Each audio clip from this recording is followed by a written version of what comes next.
Good afternoon everyone, mabuhay! I am Angelica J. Tabotabo, and today I will be presenting the chapter 16, which focuses on Rizal's stay in Brussels, Belgium in 1890. This chapter discusses why he moved there, what he accomplished, and the challenges he faced during this time. So now, let us know why Rizal left Paris. So on January 28, 1890, Rizal left Paris mainly for two practical reasons.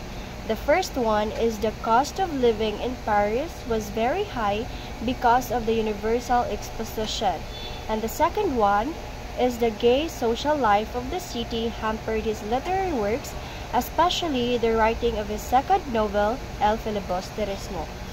So his friends, including Marcelo H. del Pilar and Valentin Ventura, were of the belief that he left because he was running away from a girl just he left London.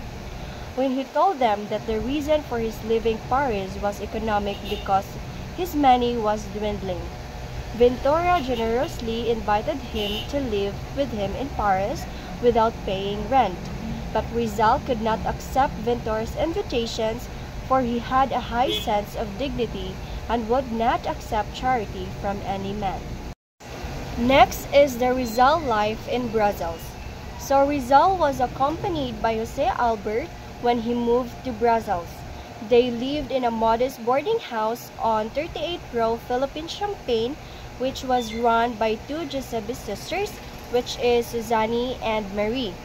Later, Albert left the city and was replaced by Jose Alejandro, which is the engineering student. Next is the Rizal's daily activities in Brussels. So in Brussels, Rizal was busy writing his second novel, which is the El Filibusterismo.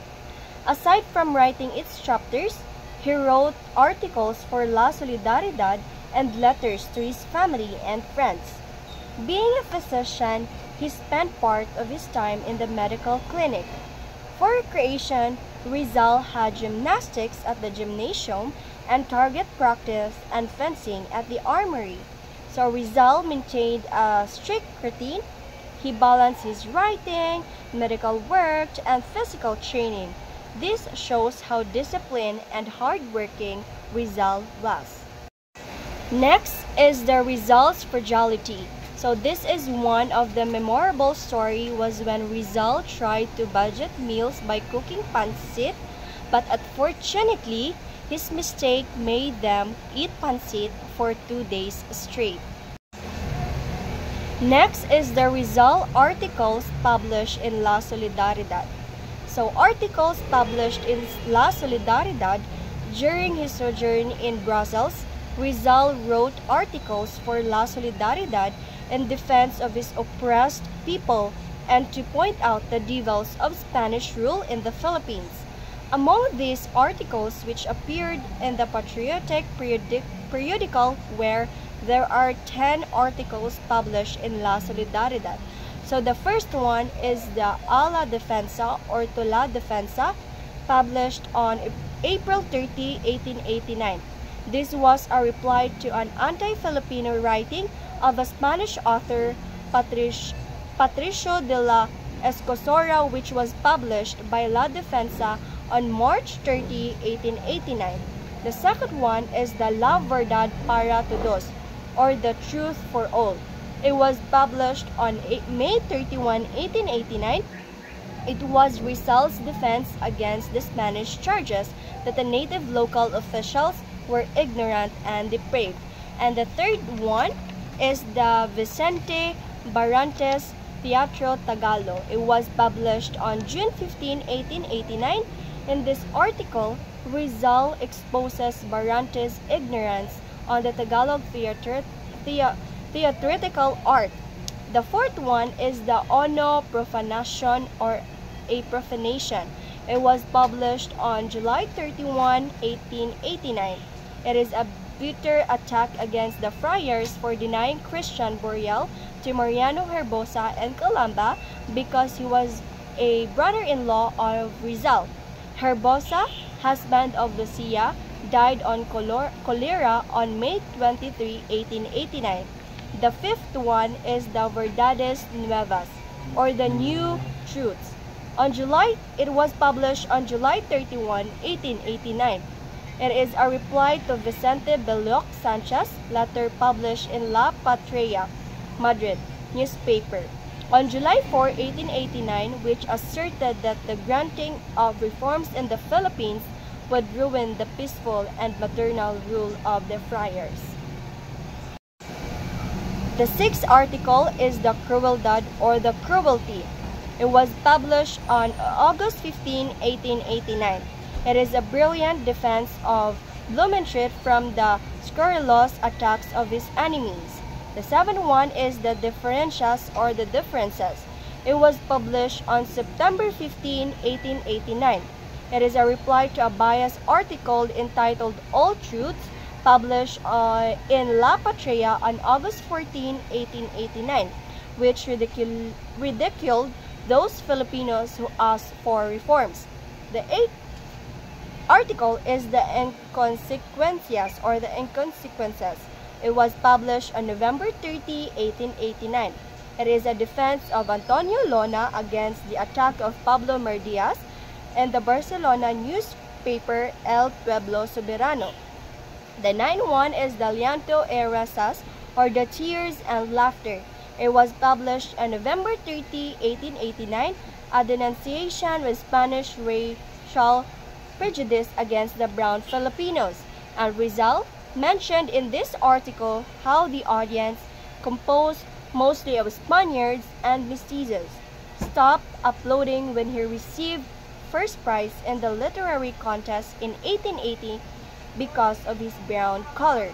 And the last article is the Ingratitudes, or the Ingratitude, was published on January 15, 1890, a reply to Governor General Valeriano Weyler, who, while visiting Calamba, told the people that they should not allow themselves to be deceived by the vain promises of their ungrateful scenes.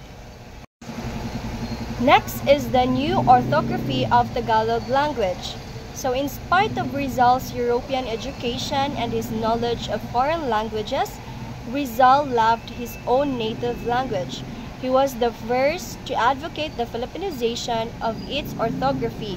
For instance, the Tagalog letters K and W should be used instead of the Spanish C and O. Thus, the Hispanized Tagalog word salakot, which means peasant headgear, should be written salakot with letter K, and the Hispanized Tagalog term araw be changed into araw with letter W. While he was sojourning in Brussels, his article entitled Sobre la Nueva Ortografía de la Lengua Tagala, or the New Orthography of the Tagalog Language, was published in La Solidaridad on April 15, 1890. In this article, he laid down the rules of the new Tagalog orthography, and with modesty and sincerity, he gave the credit for the adoption of this new orthography to Dr. Trinidad H. Pardo de Tavera, author of the celebrated work El Sanscrito en la Lengua Tagala, or the Sanskrit in the Tagalog language, which was published in Paris on 1884. So Rizal did not just fight politically, he also improved our language. The spelling we use today is influenced by Rizal. Next is the Rizal criticizes Madrid Filipinos for gambling. So in Brussels, Rizal received news from Juan Luna and Valentin Ventura that the Filipinos in Spain were destroying the good name of their nation by gambling too much. These two compatriots in Paris urged him to do something about it. So Rizal wrote to Marcelo H. del Pilar on May 28, 1890, to remind the Filipinos in Madrid that they did not come to Europe to gamble, but to work for their fatherland's freedom. So the gambling Filipinos in Madrid were angry when they learned of Rizal's moralizing. They derisively called him Papa, or Pope, instead of Pepe. So this is Rizal letter wrote to Marcelo H. del Pilar. Next is the bad news from home. So this is Rizal challenges he faced during this time. So letters from home which Rizal received in Brazil's warned him that Dominican hacienda increased land rents in Calamba. So other tenants inspired by Don Francisco courage also refused to pay the unreasonable rents. And also Pasiano and the brothers-in-law Antonio Lopez, the husband of Narcisa, and Silvestre Obaldo, the husband of Olympia, were deported to Mindoro, and another brother-in-law, Manuel T. Hidalgo, the husband of Saturnina, was banished for a second time to Bohol. So the sad news from home depressed Rizal. So from Brussels, Rizal wrote to his sister Soledad on June 6, 1890. So this is Rizal letter wrote to his sister Soledad. Next is the presentiment of death. In his moment of despair, Rizal had bad dreams during the nights in Brussels, when he was restless because he was always thinking of his unhappy family in Calamba.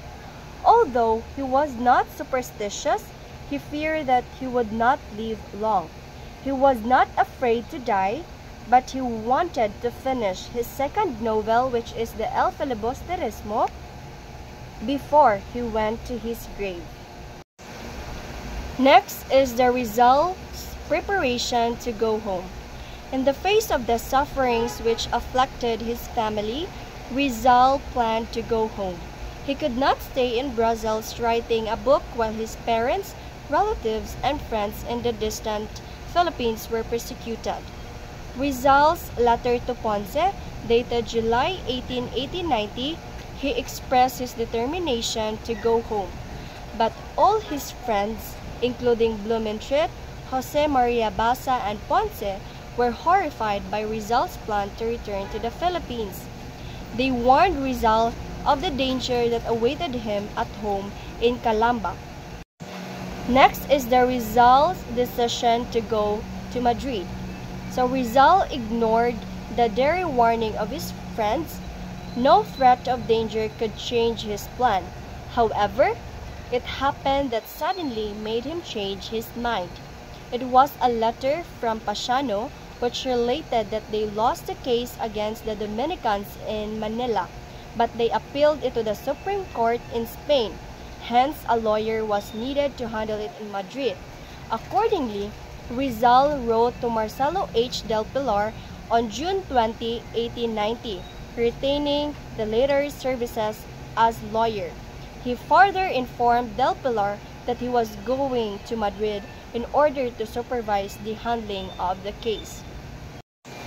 And in another letter to Ponce, written at Brussels on July 29, 1890, Rizal announced that he was leaving Brussels at the beginning of the following month and would arrive in Madrid about the 3rd or 4th of August.